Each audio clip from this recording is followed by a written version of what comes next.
New York City Mayor Michael Bloomberg is about to leave office after an unprecedented 3 terms. So we here at Opinion Journal thought we would take stock of those many years in office. I've got New York Post editorial writer Robert George joining me now. Robert, what's this mayor's greatest achievement? Keeping New York City safe?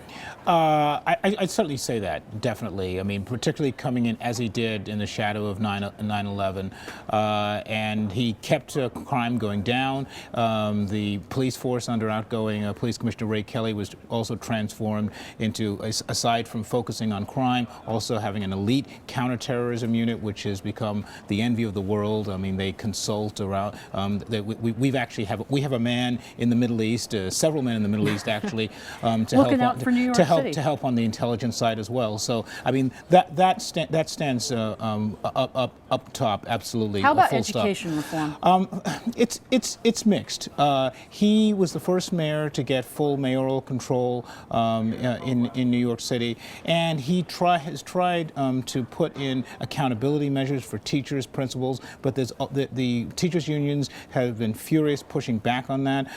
He's also tried shutting down failing schools, and the teachers unions tried to push back on that as well. But he's also been a champion of charter schools, which the incoming mayor, Mr. de Blasio, looks down upon. But I mean, some things he's tried to push. He's tried to put through. Sort of a half cheer then on education well, reform. you know, I would say I'd say I'll give him 2 cheers. I won't give him 3 cheers. I want to move quickly to welfare reform because we had an op-ed in the paper this morning with a remarkable number. The piece was called Bloomberg's Anti-Poverty Record. Welfare rolls down 25%. Hundreds of thousands of people able to support themselves in ways they couldn't before. That's exactly, and that was also building on some reforms that Rudy Giuliani first imposed in the 1990s. Now he's been getting a lot of criticism in the closing days of administration. You know, the New York Times had this huge takeout on focusing on homeless policy and so forth. But the Journal piece was partly a response to that, showing what Bloomberg has managed to do for the homeless.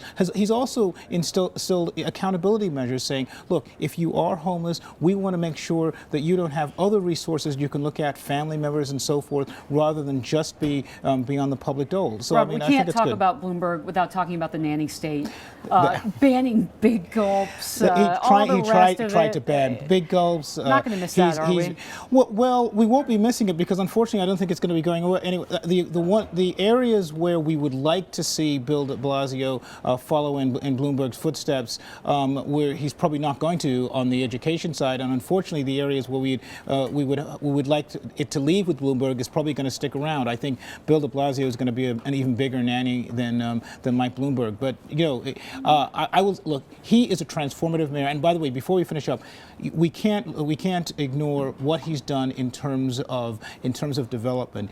By the time 10 years from now, we'll be seeing a lot of buildings still going up in the Manhattan skyline that started in Michael Bloomberg's administration. So 2 thumbs up for Mayor Bloomberg? Yep, 2 thumbs up. 2 thumbs up. Okay. New York Post editorial writer Robert George. Thank you so much. Thank you, Mary. For joining us. And Merry Christmas to you, by the way. Merry Christmas.